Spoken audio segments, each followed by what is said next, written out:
You mean, hey, let's start the show? For Thursday, February 11th, 2021. Welcome to This Is Only a Test, the official podcast of Tested.com.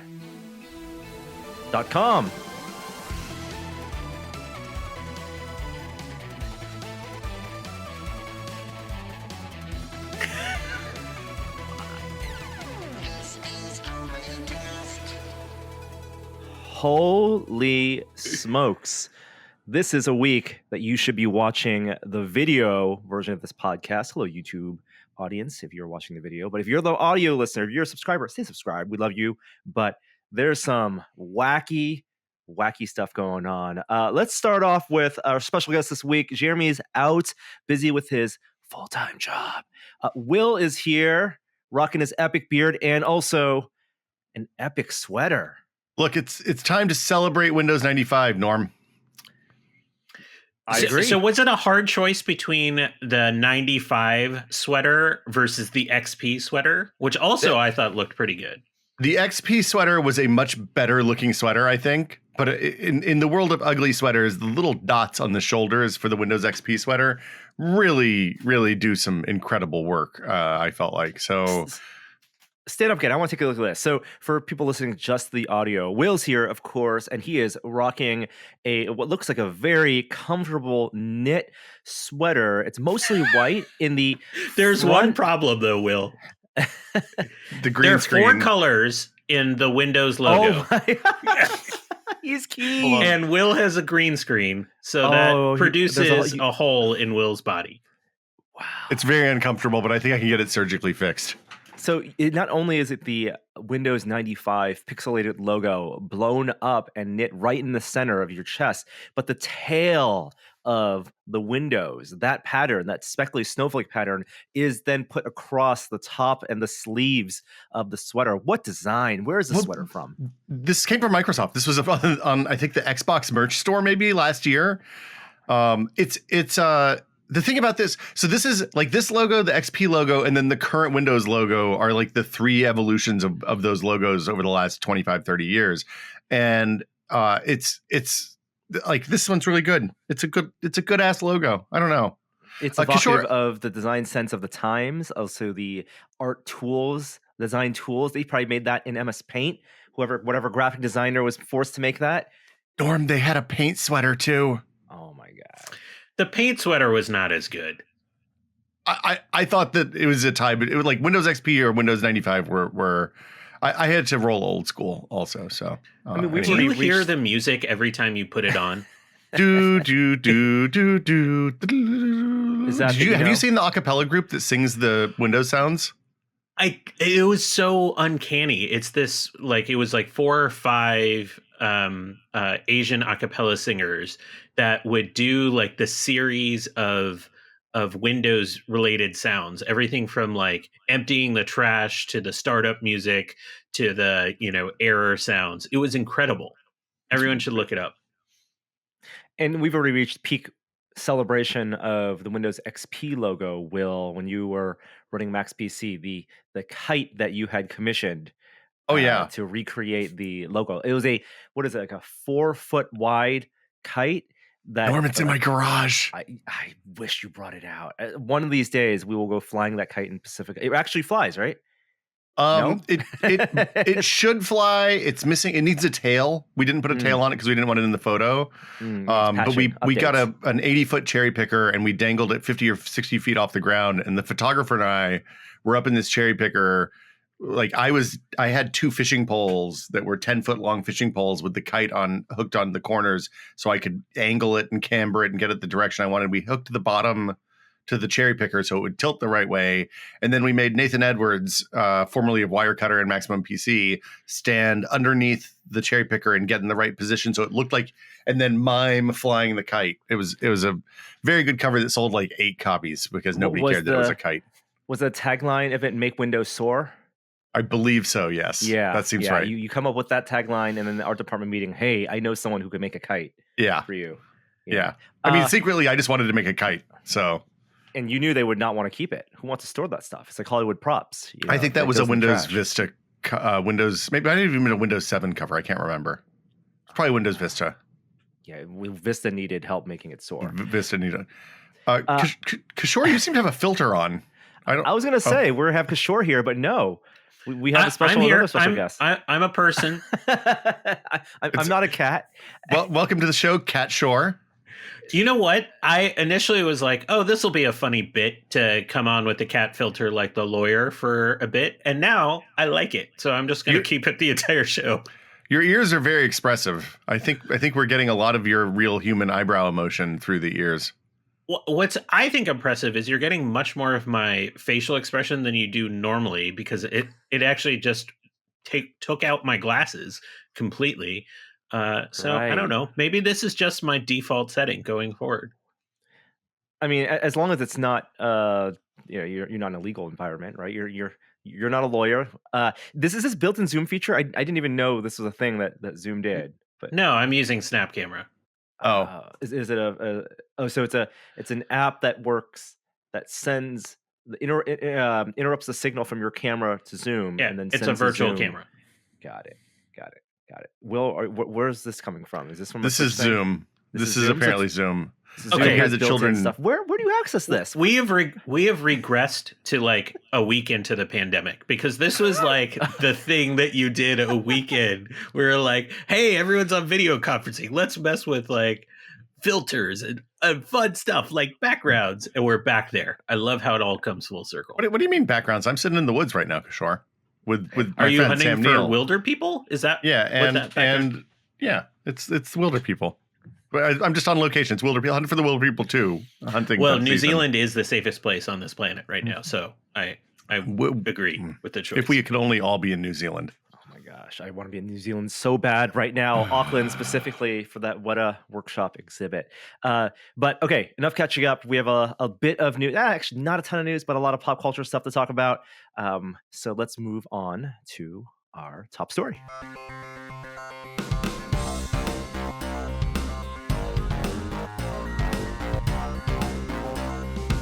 Top story this week. So I don't know about you guys, but I found this past weekend and Sunday specifically pretty boring. I ate a lot of wings, Norm. You did? Okay. I also ate a lot of wings. That is the correct choice. Update. Kishore, I know you usually have your annual big Wing Fest party. You made the wings yourself this year. How are they?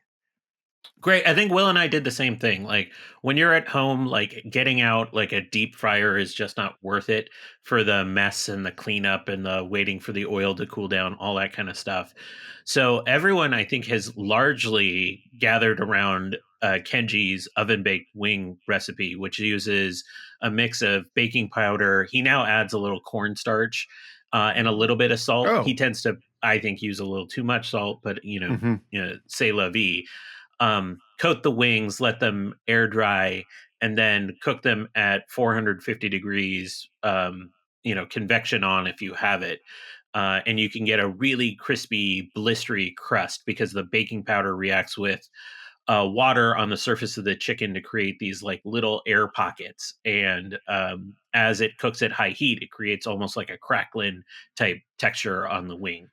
And that also keeps the meat tender, so it doesn't unevenly, or actually intentionally unevenly. I mean, it's still a chicken meat, wing, right? Like, let's not overdo it on the quality of meat inside of a wing. But yeah, it does a good job if you manage the time right. But it can get away from you pretty quickly. It just makes a crispy wing, which is just really hard to do any other way without a deep fryer. That's what you did well. Yeah, so I did the exact same thing, and like Kishore said, the only thing I would change is I would probably cut the salt back a little bit because they were a little like once you add the Franks, then they made them a little bit saltier than I would have liked. So, but they're delicious, and ours came out. So I tried them both ways. I tried just doing them all the way in the oven and then chucking them in sauce at the end, in like a warm sauce at the end, and then I also tried like 10 or 15 minutes before they were done saucing them and putting them back in, which is what I do if I want to make some spicy nugs. And that did not, it worked okay, but they ended up like the moisture in the sauce ended up making the skin less crisp. And I think it's better tossing them at the end than doing them. Yeah, I think that only works if you have a high sugar content in the sauce that you're using, so you can get some caramelization. The one thing, and I've harped on this, I think it feels like for years now on this podcast, if you're doing like a buffalo or some sort of hot, ferment your own sauce. Because the lactobacillus fermented hot sauces have so much character and so much, and it's so easy to do because it's literally just letting peppers sit in their own juices with some salt, for weeks or months, depending on what you want to create. And I did that with my buffalo recipe, and it just has so much more character to it besides the heat. So it's heat, butter, and now depth of flavor. Thank you, lactobacillus. Nice. This requires an amount of preparation I am not prepared to give for wings on a Sunday.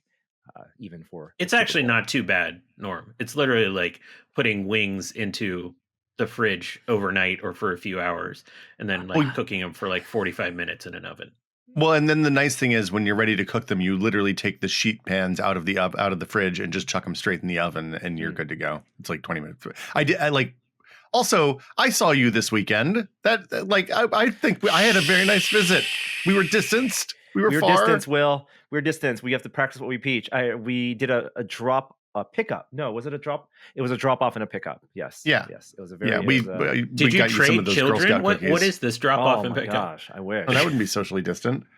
No, we had something Norm needed. Norm had something we needed. If you know what I mean. Oh, a Windows 95 kite. That's too early for the callback. So. Of course, the big game, the Super Bowl. They can't sue us for that. We're fine. It was the Super Bowl. I fast forward through a bunch of the game. I will say, this past year for NFL games, the tech angle, the new camera angle on the field, I think is not exclusive to Fox. I think a bunch of networks have it. But it is so jarring, but I love it. So if you don't watch football, the tech behind the camera of sports is fascinating, of course, right? Because you have the spider cams on the wires above the field. You have sideline cams that go. If you watch NBA, those sideline cams are really weird because they kind of move with the action. And then on the field, they're trying to get the viewers as close to the action as possible, and so there are moments between plays in the huddles, right before, after timeouts or penalty calls, that they'll have a videographer actually on the field with a small now handheld camera, and it turns out it's a Sony like A9 full frame camera with a broadcast kit on there. Now this is a full frame camera, which is much higher. Much higher sensor size than your standard broadcast camera, and they use like a wide angle low aperture lens, and what it does is it creates this almost hyper real look right over the shoulders of the players, where the entire background, maybe it's done also because they're this past season not a lot of fans in the audience, right? Empty stadiums, but everything is blurred. It looks so much like a video game, but it's also apparently filmed in 8K. Are they really sending a videographer on the field between plays? Yes. There's always been a videographer that goes out, that runs on the field and runs back. You'll see it in shots. It's just an amazing rig that they have. They have one of those like gimbaled rigs usually, so they can do these smooth shots into the huddle from a distance. It's an incredible job. I actually don't like the blur, Norm. I think it's a little weird, and it gets the perspective gets really strange when they're up close to the players. So like when they're celebrating in the end zone and the camera gets right up there, it kind of pushes your focus onto one person as opposed to just seeing everything. So I think they need to be a little pickier about when they use that angle. I mean, that goes to the broadcast truck, right? There's a coordinator that's a director that's switching between the cameras, and like they do an amazing job of communicating in their headsets to the camera ops, and then switching. So you almost rarely ever see that person on the field when they switch back to the wide shot. But in terms of like the filming theory, a flat shot I think you're gonna see more of the action. It's gonna be clearer, especially with the wide angle.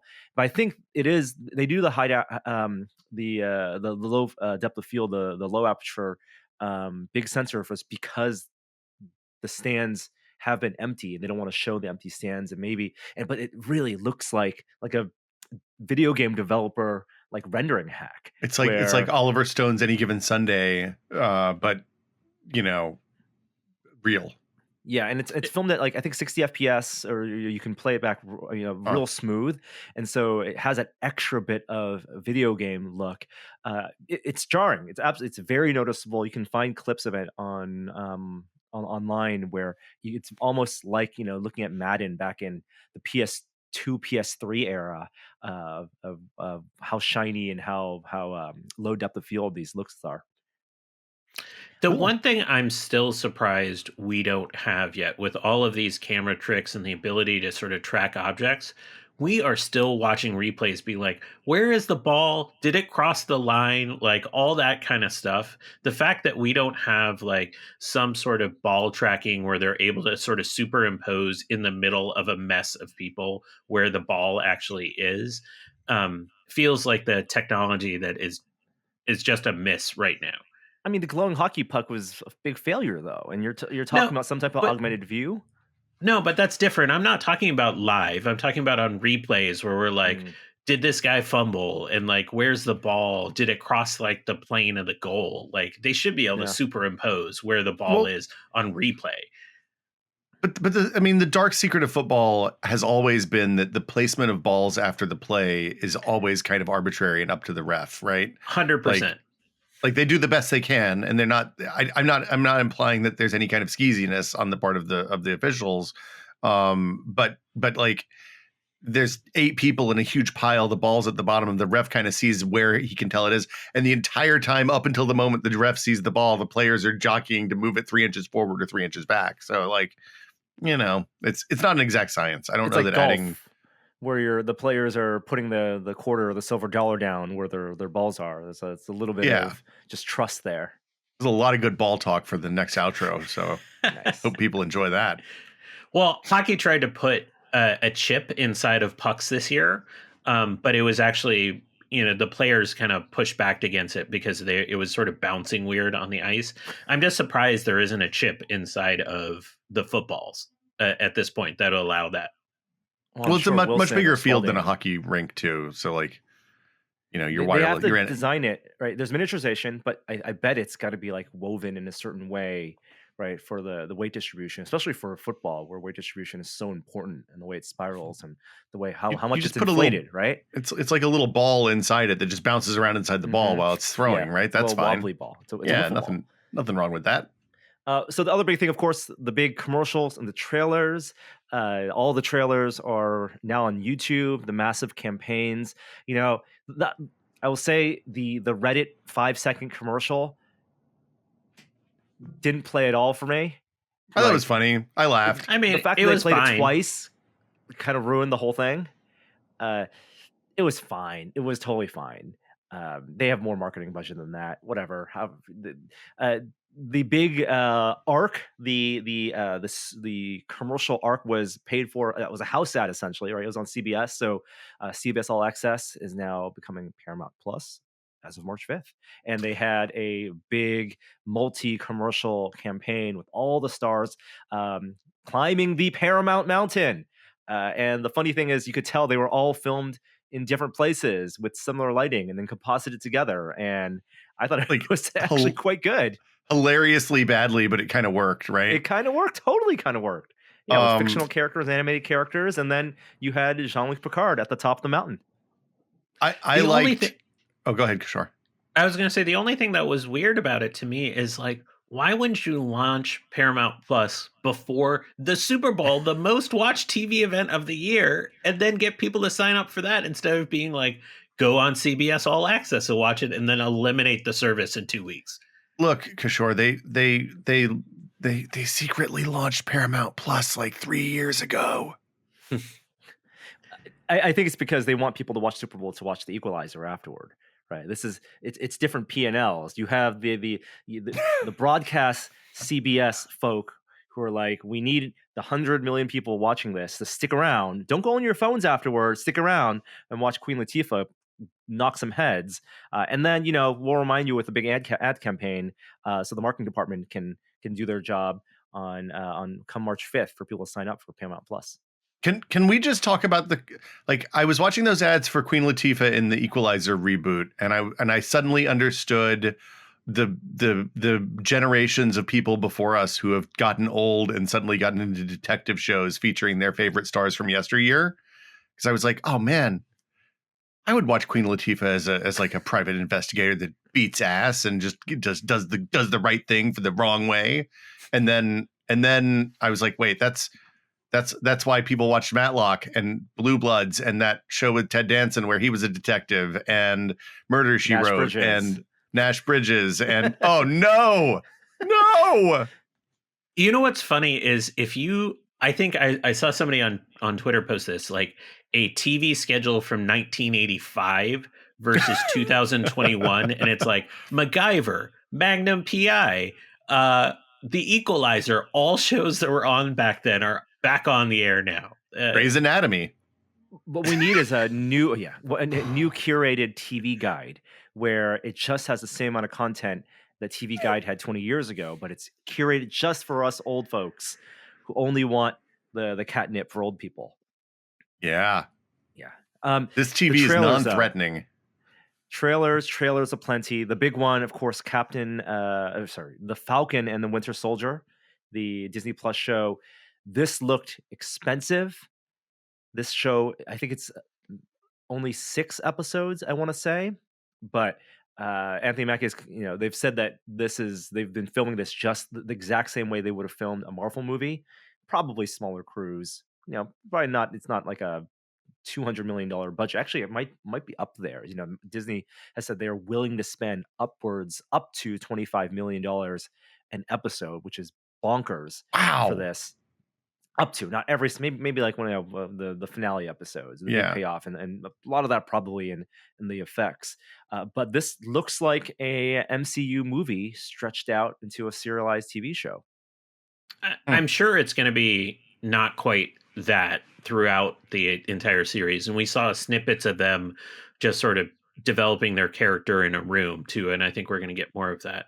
But I'm excited about the arc we see. The arc we see is we left Falcon being given the shield, and now this seems to be the story of him and Bucky coming to terms with actually assuming the mantle of being Captain America. What a great arc. And then bringing Baron Zemo back to kind of be the foil that they have to overcome to really claim that mantle. Well, the best villain in the MCU. Perfect. The one who actually won. I was going to say Zemo was the first of the good Marvel villains. Like, if you look at the Marvel villains up until him, it was Loki. No. It was Loki. Was a great Marvel villain. Loki is a great Marvel villain. But other than that, the other villains in that first Phase 1 and Phase 2 movies were kind of eh. I mean, Red Skull, I guess, was fine. I don't care Red about Skull, him, really. You had Obadiah Stane. Yeah. Terrible. Justin Hammer. Also terrible, although bring him back. He's hanging around somewhere in the MCU. And then you had Hammer 2, the sequel in the next Iron Man movie. The worst villain was clearly, what's his name? Darren Cross. What was it? The Wasp villain? A Yellow Jacket? Oh, gosh. Oh, yes. Yeah. Obadiah Stane Jr. Yes. Just industrialist, right? Just like a corporate villain putting on some armor and getting some superpowers. Yeah, pretty generic, but yeah, Daniel Bruhl as Baron Zemo, like he had legitimate grievance. Depth. Yeah. Yes, and he was dark and terrifying, and he won. Like, he did the classic. You captured the villain, making use of Bucky and the classic Act 2, everything goes wrong.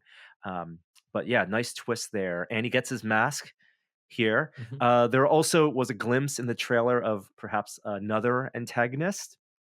You see someone in a Captain America-like costume running down a football field, high-fiving a band member. The idea is this is U.S. agent from the comic books, and this is who the government wants to take up the mantle of Captain America and wield the shield because in their eyes, it's government property, not Steve Rogers to give to whoever he wants. Yeah, the only question I have about this series is you can feel WandaVision building towards like a Doctor Strange or a Spider-Man movie in some way, shape, or form. You can feel like an arc kind of pushing towards a movie. Where is Falcon and Winter Soldier going to like fit in that kind of push towards stuff? Like, I don't think it's going to fit in that Thor, Doctor Strange kind of continuity element. So, what are they going to push forward? I think it's getting the story that's needed out of the end of Endgame. That one scene you had of Falcon getting the shield, all of that, so there isn't just a time jump when you have the next appearance of Bucky and Falcon where he's comfortable with the shield. All of that is a development of like his wrestling with the mantle of Captain America. That getting developed over TV format, I think, is more appropriate than trying to make that something that's explored or maybe not explored in a film. Well, and it's an interesting, like, I can't believe I'm saying this, but I almost think that having the year off from Marvel movies in 2020 maybe is going to end up being a really good thing for Marvel movies, just because they spent 23 movies building to this climax, and it paid off. They paid it off. It landed well, all that. But then where do you go next? And the two post Endgame movies were both like, where was it only Spider-Man that's post Endgame at this point? Sorry. Yes. So like they did a good job with that. I still remain interested, and I'm really curious how they're going to. They went off this cliff in terms of plot building, and now they're all the way back at zero, and they have to climb back up the cliff again. So I'm really curious to see how that's going to work out for them. And yeah, the missed opportunity at the Super Bowl was for Disney to pay Tom Brady to just say, "I am inevitable" when he claimed the Super Bowl trophy and just snap his fingers. And then everyone would be like, "Oh my God." Well, yeah. And the stuff that happened in WandaVision this week, which I'm sure we're going to talk about, makes me wonder if maybe this isn't building toward a Doctor Strange or Thor kind of tie in, and maybe it's something else entirely, and we guessed poorly. Other trailers or commercials, at least. Oatly has way too much money. That's all I'll say about that. You had GM doing a big push for electric vehicles, paying who's Aquafina and Will Ferrell to travel the world. There's a big, like, a lot of it now is viewed in the through the lens of like, how do they film this in the era of COVID? And some of these, like the Tracy Morgan Rocket Mortgage commercials, like those are like multi-location shoots. Like, holy crap. It's a little bit of a sense of normalcy, not a ton of acknowledgement about the lockdown. No one's wearing masks in these commercials, and money to Big Bird, DoorDash paying Sesame Street, and David Diggs. I'm always all right with Sesame's Workshop getting a payday. There's a long history of Muppet characters getting paid to fund the art. So, well, when you're on HBO Max, you got to get those subscriptions somewhere. The one that I thought was the best, not because the commercial was good, it was the GM one, because it came on the heels of them announcing last week that their entire fleet will be electrified by 2035. So it was kind of like, okay, we got to make like a big thing of this. So it made sense. Like, I mean, it's a Will Ferrell commercial. There's hits and misses, but I thought that was the one that actually is probably going to stick with us. Maybe everything else is fine.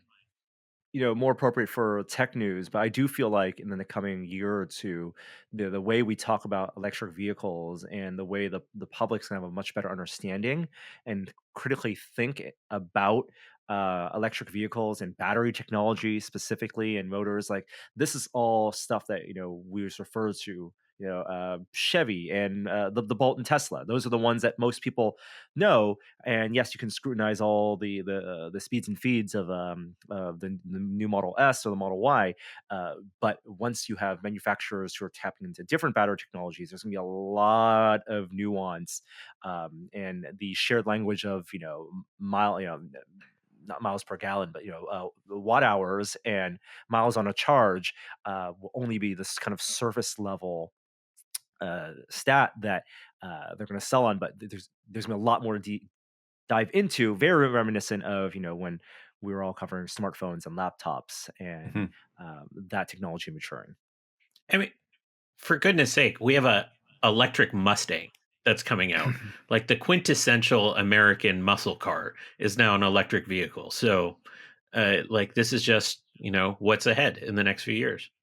The one thing I think I didn't need any more of by the end were ads reminding me what a terrible year it's been, and like lemons. Look, I get the message. It's great. We all know for once everybody knows the thing that you're talking about already, so you don't need to tell us.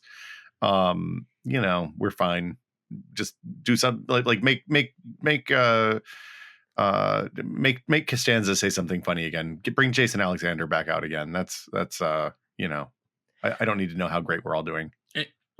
I was also struck, besides the game being poor, I was struck how the Super Bowl lacked a lot of star power, both in the ads and then the acts during. Like, no offense to The Weeknd, who did fine, I thought, but it was no like Lady Gaga halftime. Like even the anthem singers, like it was fine, but like again, it lacked a little, energy to the entire endeavor, and that sort of muted note, I think, is part of the reason Super Bowl ratings were off like 15%. Like that's a massive amount to be down when everyone is basically home. Well, but if you think about the people who don't normally watch football and normally consume the Super Bowl by going to somebody else's party and drinking beer and eating wings, there's your 15% probably. I don't know. I bet that wasn't a surprise. Nielsen, which itself is a very inaccurate measure of true audience. There's numbers coming out from there's a number of companies that actually use data from smart TVs now to actually aggregate ratings in a much more scientific way than the way Nielsen does it. So I think ratings were definitely down. You can be assured of that. Whether it's 10% or 20%, there's probably some argument. I like the segue there, Kishore, because I want to ask about your smart TV. You had mentioned you bought a new TV a couple months back, and it's how you watched the Super Bowl.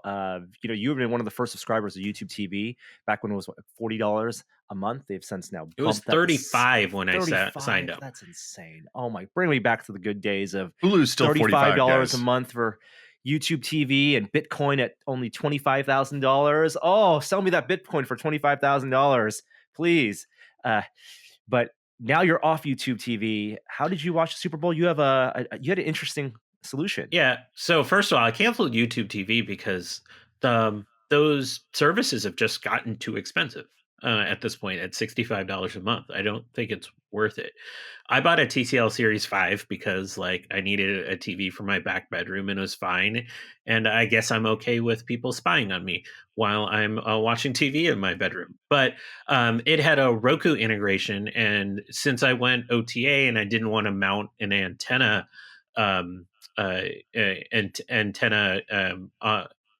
for OTA, I just got a really simple, just indoor one, and then it allowed me to stick a micro SD into it, so I can actually pause live TV OTA, and it's been awesome. And so I watched the Super Bowl on it in 4K OTA and was able to pause and fast forward through stuff.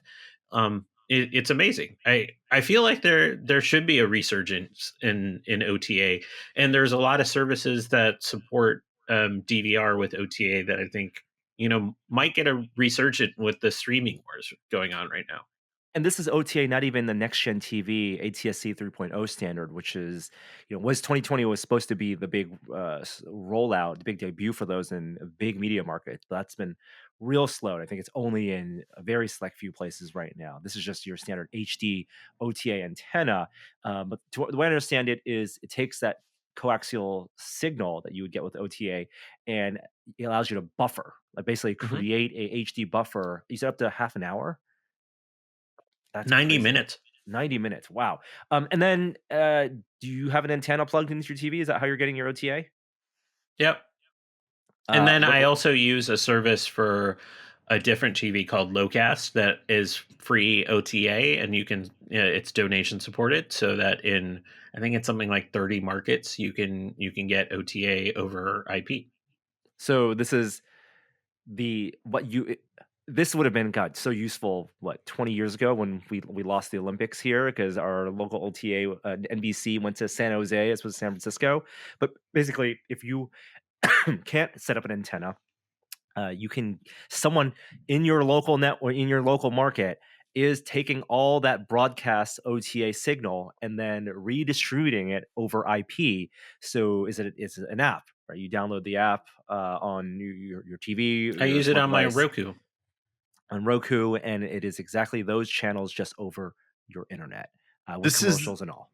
Is this the same thing as that? What was that startup that did this and then got sued out of existence almost immediately? Yeah, I can't remember the name of it. They also sold a DVR to accompany that. I can't remember what the name is. And I think a lot of their problem is that they sold it with a DVR as well. And so that limited the kind of ability for the broadcast networks to go encourage people to be on Hulu and other places to watch stuff a day later. But, all in all, this is my response to streaming wars. I think Discovery Plus is the one that broke the camel's back for me, because I was like, there's too many now. And I was on the site suppose.tv, which is, you select the channels you watch and it gives you recommendations on what services to get. And it was basically there was no such thing for the channels I watch, which is basically hockey and some locals and Food Network. It's it might as well just flash the "you're screwed" on the screen at me. Because I would have to sign up for 4 or 5 different things. And I'm still signed up for 4 or 5 different things, but I don't want to sign up for 8. So I think I'm going the other direction.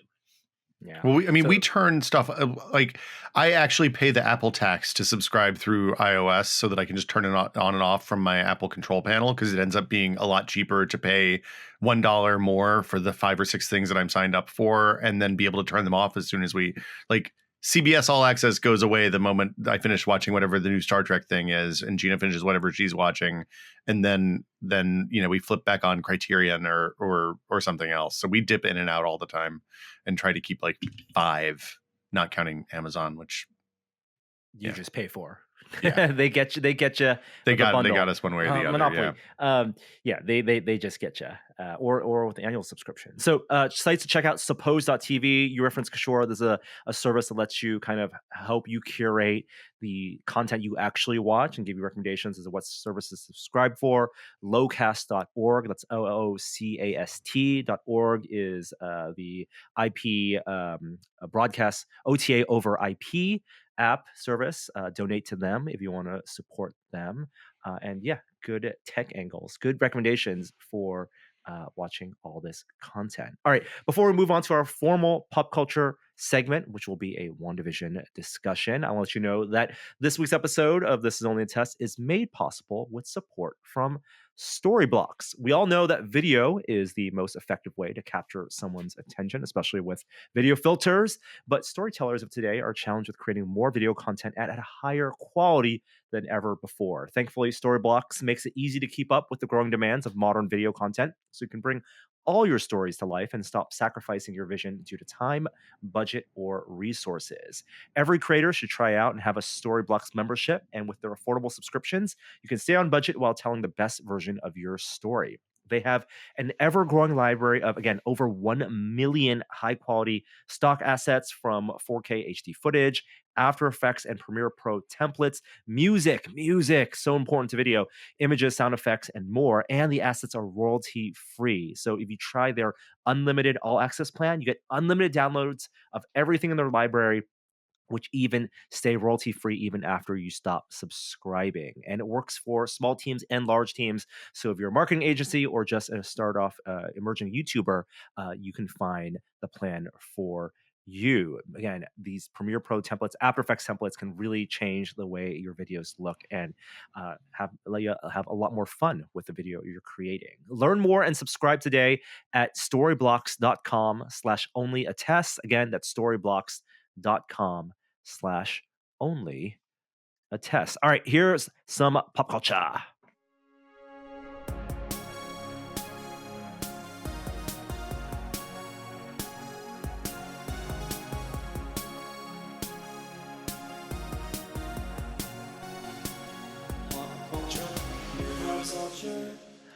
WandaVision.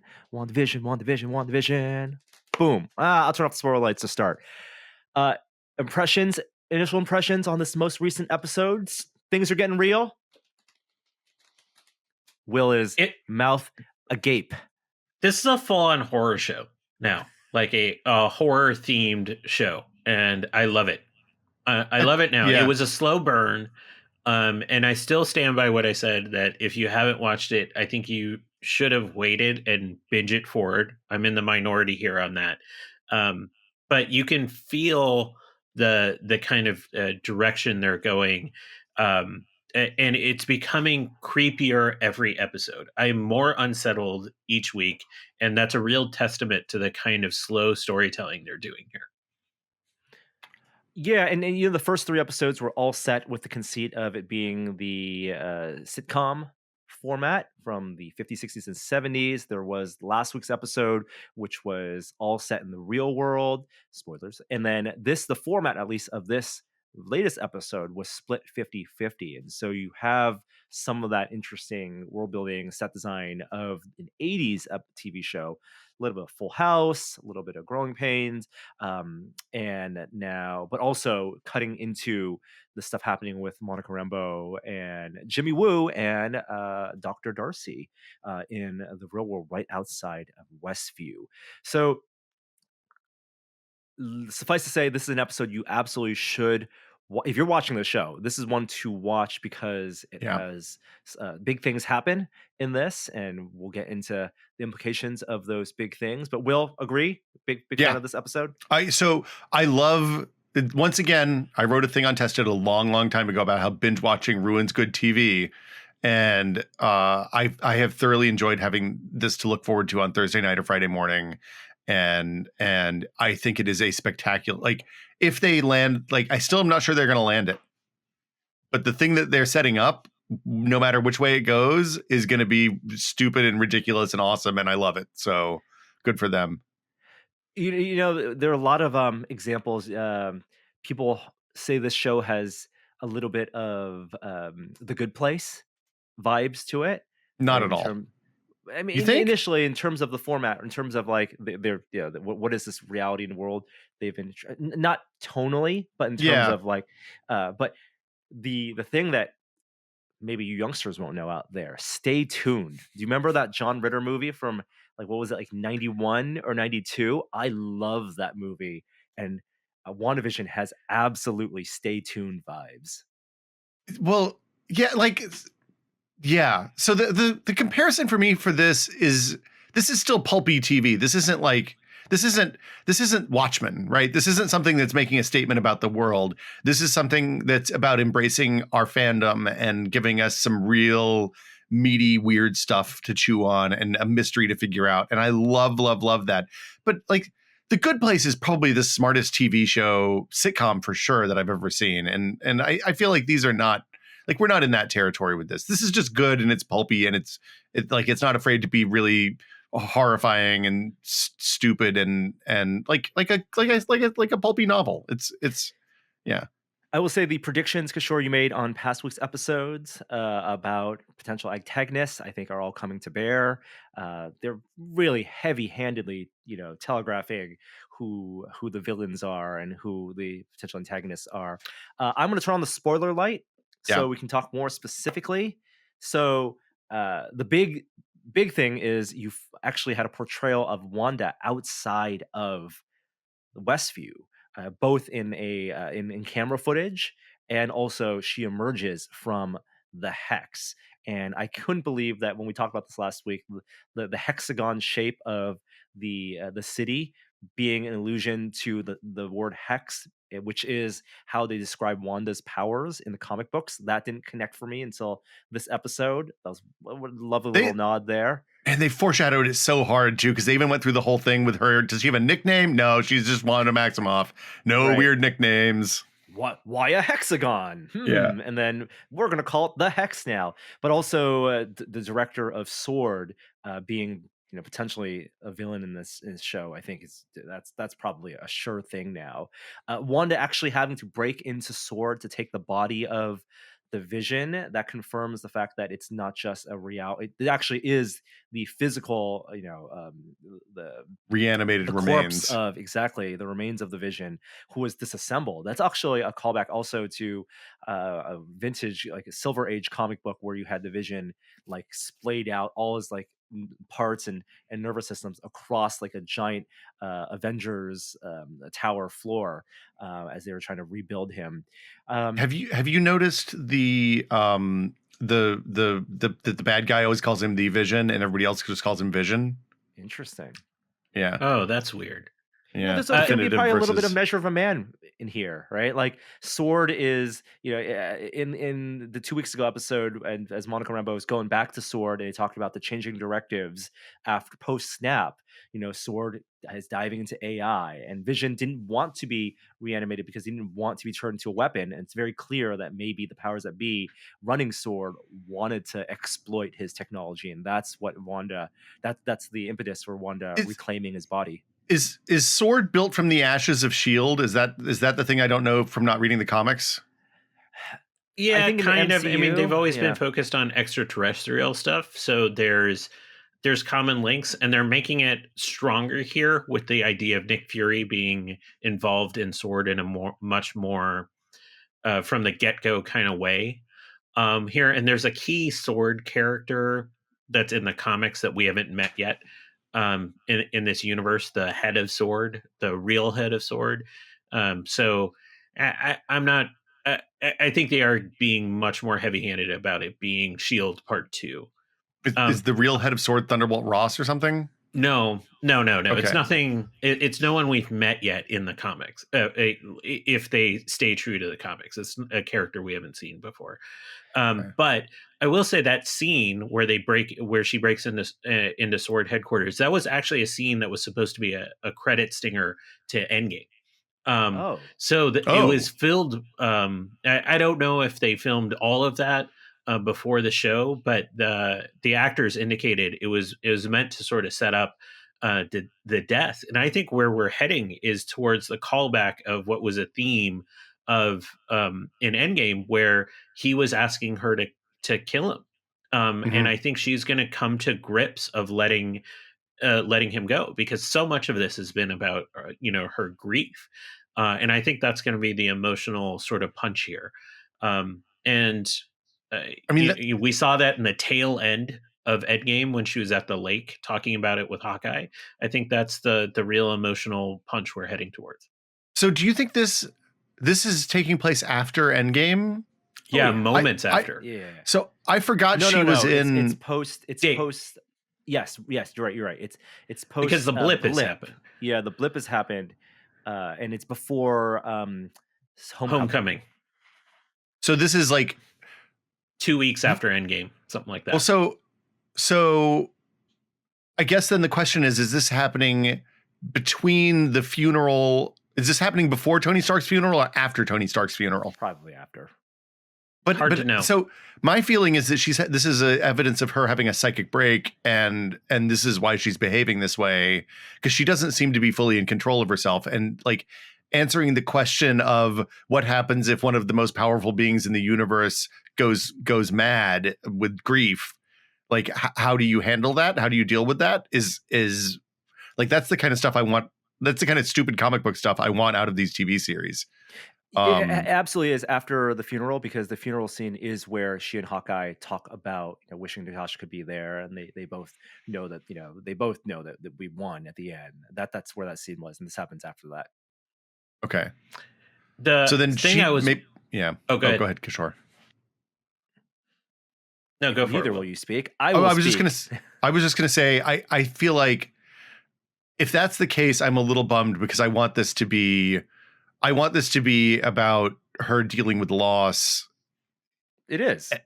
But if she's breaking into Sword, if she's stealing Vision's body, if she's doing all this stuff, and it's not like in my headcanon, this is she blips back and is like, and we see Monica Rambeau's entire, like, her reaction to waking up and realizing that 5 years have passed.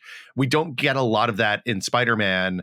And if this is the immediate repercussions of this happening to Wanda, it's much more interesting to me than if this is post the conversation with Hawkeye. Like, because Tony Stark's funeral could have been a month after Endgame. The post conversation with Hawkeye is allowing her grief to fester, right? She has the immediate rage of being blipped and then fighting Thanos at Endgame, because that's the immediate danger. And then the funeral, you can see as she's staring off in the distance at that lake scene with Hawkeye, that's where the grief is starting to come back and fester. And I think that is more interesting, because then she's kind of, the thing that maybe triggers it is finding out then what happened to Vision's body, and what SWORD is doing. Yeah, that's true. As an organization. Yeah. Okay, so the kids also, them growing up, it was a big surprise. Getting multiple actors cast in. It's definitely really foreshadowing those two children being a maybe bigger part of the Marvel Cinematic Universe post this show, if they survive this show and where they're coming from. Some interesting questions of why the hex has no effect on children. Could also, that was a thing that was alluded to. You also had a big allusion to Monica Rambeau saying she has a friend, a theoretical physicist that she could call in without naming. So you have two kind of people that have been alluded to. Jimmy Woo's aerospace engineer. That was a massive call. So that was one of the biggest notes in MCU history. Is that Hal Jordan? In one line. Oh my God, what a troll, Will. Who is it though? Are we talking about Captain Marvel? It's Mr. Richards, I believe. Maybe potentially a Reed Richards type, or Sue part Richards. of the Foxiverse. Yes, and then we're gonna go heavy spoilers. Speaking of the Foxiverse, the last scene in WandaVision this week, the Twitter breaking scene. I certainly was caught off guard by it. What a masterful reveal! You have the door opening, and in a very 80s sitcom way, filmed perfectly 80s sitcom way. Yeah, the long lost brother coming back, Quicksilver coming back, but no, not Aaron Taylor Johnson. Evan Peters. It's a shout out to the recast era. It's a shout out to that era of sitcom, right? Like when they recast Roseanne's daughter and Valerie, what's her name anyway, yeah, they recast people all the time back then. Yes, yeah. So 100% a shout out to that. But was that a convenient way for them to connect the dots between the Fox Marvel movies and the MCU? What if Wanda is tearing down barriers between universes? Oh my, tearing down corporate barriers, the toughest barrier to crack. The lawyers. She's taken on the lawyers. She is the most powerful being in the universe. It's all House of Mouse, House of Mickey at this point. So I wouldn't call it convenient, because this actually seems like a very thoughtful way to do this. Yeah. Let's explain the context for this, and most people who obsessively follow the Jeremys Disney of the world will Fox, not get this. And no. When two companies love each other very much, Norm. Well, they don't love it. They didn't love each other very much. when one thought they should assert their IP rights. So Fox had the rights to do all Marvel movies with mutants, and that's why you had the X-Men films, the Wolverine films, and all these films where they were just pulling mutants out of the woodworks to try to create franchises, and what got them to stick. What would stick. Prior to the Disney acquisition, but circa 2014, 2015, when Age of Ultron came out, you had two movies with the Quicksilver character. That's because Marvel Studios, Disney had the rights to do the Avengers, and Wanda and Quicksilver, as was written for Age of Ultron, are Avengers characters. And so the compromise that was made with a handshake was that Fox could have the Quicksilver character as long as it was Quicksilver as a mutant and not an Avenger, and Marvel could have Quicksilver and Wanda as long as it was not mutant-based powers. And so Wanda and Quicksilver, portrayed by Aaron Taylor Johnson, had their powers derived by the Mind Stone, an Infinity Gem in Age of Ultron. She's weird, he's fast. And you had Quicksilver, alluded to, son of Magneto, by Evan Peters in X-Men Days of Future Past. Both speed powers, but that more mutant-based. With the acquisition, what does this mean? A lot of people are speculating that this is a way to bring mutants into the MCU, alluding to the House of M story arc, where Wanda creating her own reality, going, not necessarily grief in that comic book interpretation, but Wanda removing all the mutants from the Marvel comics. The MCU spin on that would be her bringing mutants into the MCU. I think that's maybe a little bit far-fetched. I don't know if they'd do that in a TV show.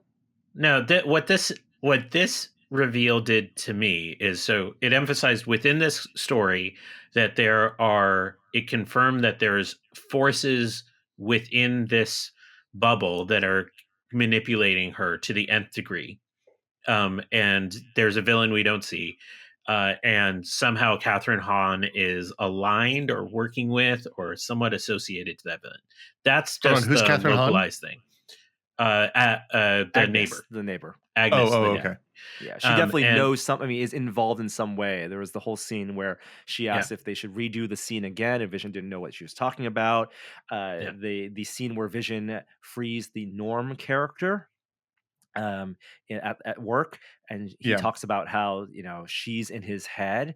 We're meant to think that's Wanda, but it could be that that's not Wanda. Oh, you think that's somebody else? Ooh, Agnes, possibly. But like in the larger context, I don't think this sets up like this TV show doing anything about mutants. I think what it sets up is that the Doctor Strange movie is the most important movie in the next phase of the Marvel in the MCU, because that's the movie where stuff is going to happen. The whole idea of multiverse, the resolution, or at least the fallout of it, is going to set up how a whole slew of new characters are introduced into the MCU. So my Elizabeth Olsen said there's going to be a big cameo at the end of this. Not at the end. At some point, there'll be a Luke Skywalker groundbreaking cameo. Was this? I think this was it. This is not it. So? No way, dude. When have you ever put Mark Hamill and Evan Peters in the same sentence? Yeah, I mean, just now, the fans being shook. Look, here's my question: is it going to be Ian McKellen or Fassbender? Fassbender. That's the only question I have at this I think point. it's Ian McKellen. That's my guess too. If it's Ian McKellen, that would be a Luke Skywalker, Mark Hamill level tier. Those two deserve to be in the shock. same sentence. Yeah, he was Gandalf. Yeah, he's Magneto and Gandalf. Yeah. So here's the other thing I wondered is Chris Evans has said he's not coming back as Captain America, and now that door is open again because he can be old Johnny Storm. No way. Nice. I thought about that, but no way. But that would be amazing. It also means that Chris Evans has a lot of expenses that we don't know about personally, because that would take a lot of money. That would take a Brinks truck full of money, or at least 2 Dogecoin worth of money for him to quit pumping Dogecoin, Quiche. That's it for the spoiler talk of WandaVision. Only a few episodes left. Oh, it's getting more exciting. I can't wait to see if they land it. Like if they get a satisfying conclusion out of this, I will be very excited. I mean, Marvel is known to land things well, and this is their first TV show. I agree, but I think that they're going to get there. It's the odds are in their favor. All right, we are running short on time, so let's quickly do a technology segment.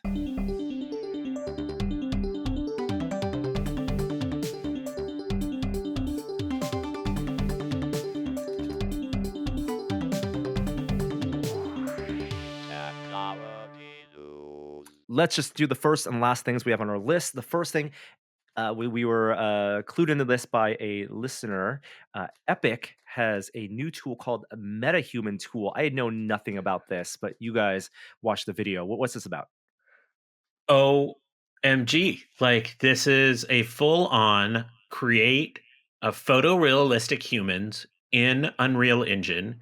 And Unreal promised that there would be a browser-based tool to do so in 2021. And they showed demos of the tool and some of the outputs from the tool in this announcement. If you actually rewind the clock, I think there was it 2018 GDC that we saw like photorealistic Andy Serkis? And so this is an iteration of that work. So this isn't full on deep fake. you can still tell these are generated characters, but they're incredibly realistic. And the fact that it would be a relatively simple tool on scale with like something like a Photoshop to make these characters really democratizes and increases the pace of creating, a number of characters for different video games going forward. And it looks good. The demos look good in the context of video games. I mean, I was going to say this completely doesn't. different technologies, right? Like when you mentioned deepfake, and deepfake is an AI, deep learning generated graft of video over other video to convince you, the human eye, that is a person is saying something, or that is a certain person. This is still traditional CG rigged 3D model with polygons and textures and all sorts of post processing on top, but makes a lot of sense for video game or for avatar creation. But those are like competing technology, like stacks and approaches for representing a person that is not real in some type of, because we eventually consume this in probably a flat screen video way. So there's two ways of creating lifelike humans. Well, the benefit. So when I saw the headline for this on The Verge, I thought, oh, they've made this person does not exist, but for video games, which is not what they've done necessarily. Having walked this path before as a developer, what they've done is built a tool that will save you, several person months or more. Building a character generator tool for your big open world game or whatever, and then also saved you a bunch of time, because typically the way you build that kind of tool, either you do rig and blend shapes to adjust the mesh. That's you set up a rig and you do blend shapes and you allow your artist to manipulate that mesh so that you get the results you want out of it, and then you give your artist a bunch of sliders and stuff like that. And it's a really complicated process to get right and have something that's believably human and doesn't get you to Monster Factory levels of creepiness. What they've done is taken a lot of that work out for you, and they also have gone through and it looks like built the kind of potato head art assets like hair and noses and ears and stuff like that you jam onto these to give you enough variety so it doesn't just look like the same face, just stretched and pulled and silly puttied in different ways until it looks right. Yeah. So it's really interesting. I can see it not being too far until you get to a point where you put in your constraints and you say, okay, for something like Watch Dogs Legion, where there's thousands upon thousands upon thousands of characters, here are the constraints in which we want to live, like for head height and width and eye distance and all the sliders you'll have to play with in your character creation engines. And it just generates the people for you. And it knows that, like, if the wrinkles are over here, they have to have the older voice. And if the wrinkles are over here, they have the younger voice and stuff like that.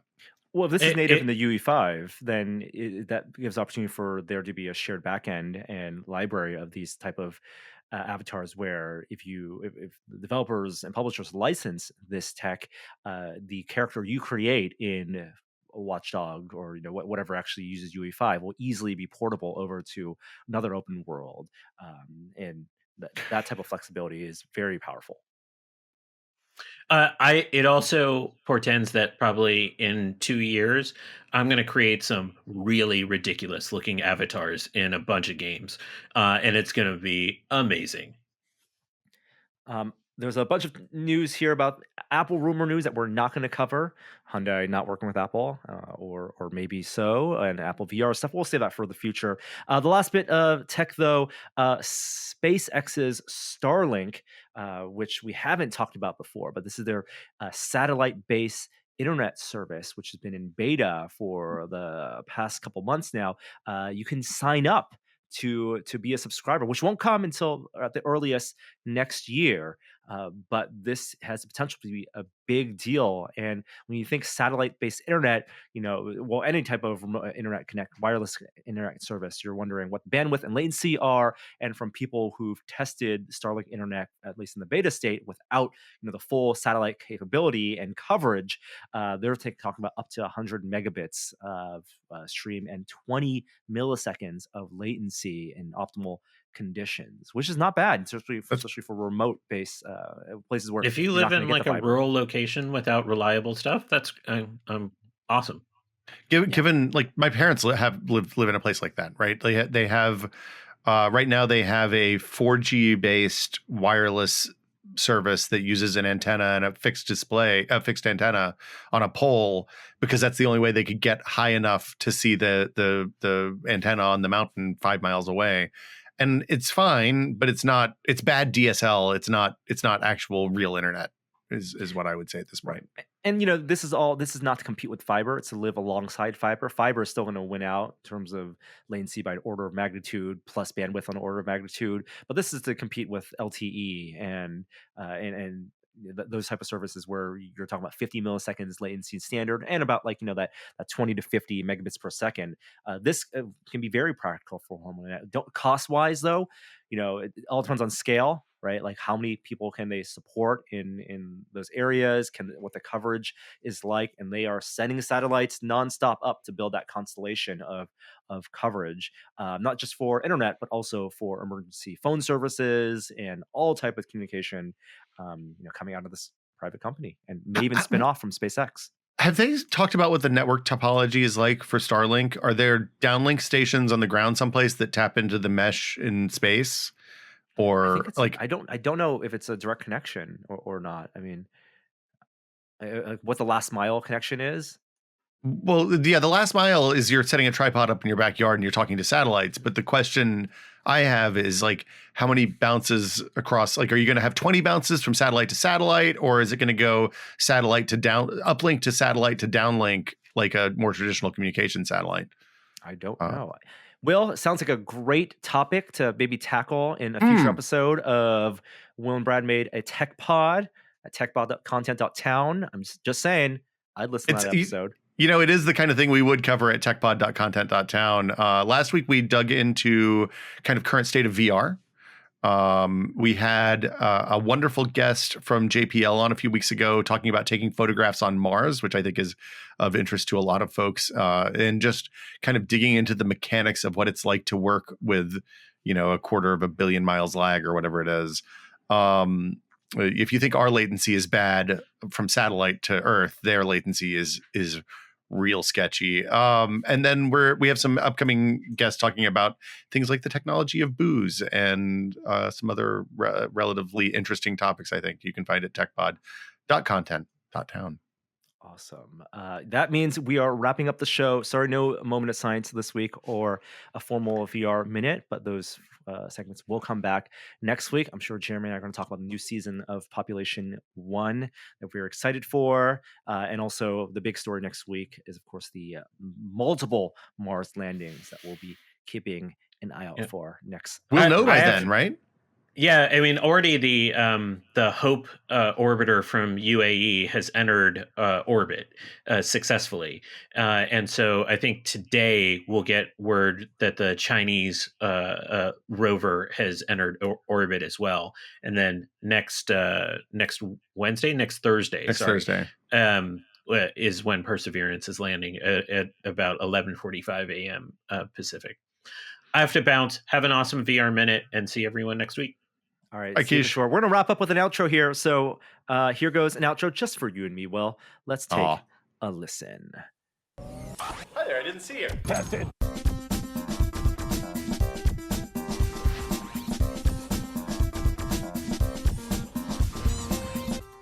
Who wants to live on the yeah, I want to live on the Millennium Falcon. Who really, it's not really that No, I'm okay with being uncomfortable. Space Monk? Millennium Falcon. Chewbacca can spoon me if I can sleep on the Millennium Falcon. I don't care. Wow. $1,000 a night. I don't know if I'd pay $1,000 a night to get Chewbacca to spoon me. He seems like he might be a little smelly. It's going to be expensive. Oof. All right. Thanks for listening. We'll see you next week. Thanks, Norm. That was from Before Solo.